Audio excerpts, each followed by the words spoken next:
You glance at your phone in a completely dark room, and it unlocks. No light, no sound. Your face is invisible even to you, and yet the phone recognized it in a fraction of a second. Something looked at you in the dark. It saw you in a color your eyes cannot detect. How does it know it's you? The system is called Face ID, and Apple introduced it on the iPhone X in the autumn of 2017. Tucked into the top of the screen is a cluster of tiny instruments. Most people call it the notch. Apple calls it the TrueDepth camera. And the most important part of it is not a camera at all. Here is what happens in the instant you look at it. First, an infrared flood illuminator switches on. It bathes your face in infrared light, the same band a television remote uses, completely invisible to human eyes but perfectly clear to the right sensor. This is how the phone works in total darkness. It brings its own light, and that light is one you cannot see. Then comes the clever part. A second component, the dot projector, fires roughly 30,000 tiny points of infrared light onto your face. They land on your forehead, your nose, your cheeks, the curve of your chin. An infrared camera sitting right beside them photographs where every dot fell. And this is the trick. On a flat wall, 30,000 dots would form a perfect grid.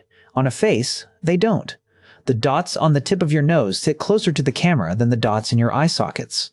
The pattern warps. By measuring exactly how it warps, the phone reconstructs the three-dimensional shape of your face.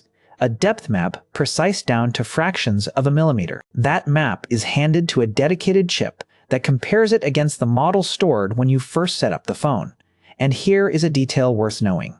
Your phone never keeps a photo of your face. It keeps a mathematical description of that dot pattern, locked in a piece of hardware called the Secure Enclave, walled off from the rest of the phone and from Apple itself. So it isn't looking at your face the way a person does. It is measuring the landscape of it, in a light you will never see, far more precisely than any snapshot could.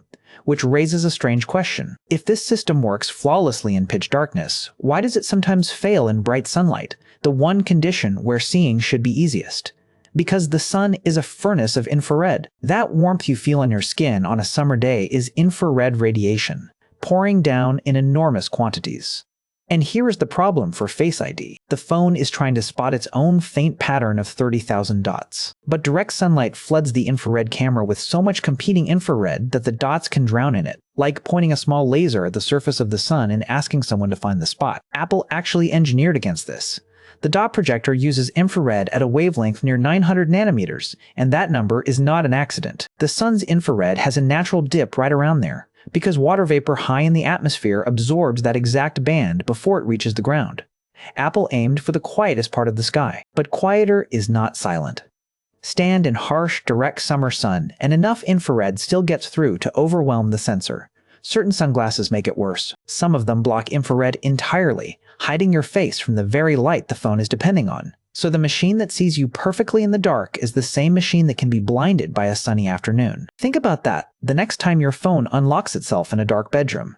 It isn't recognizing your face the way your friends do. It is throwing 30,000 invisible dots across your skin, reading the exact shape of you in a light built into the phone itself. And it does its best work precisely when there is no other light around to get in the way. It brought a flashlight nobody can see, and on the brightest days, the sun quietly switches that flashlight off. Now you know.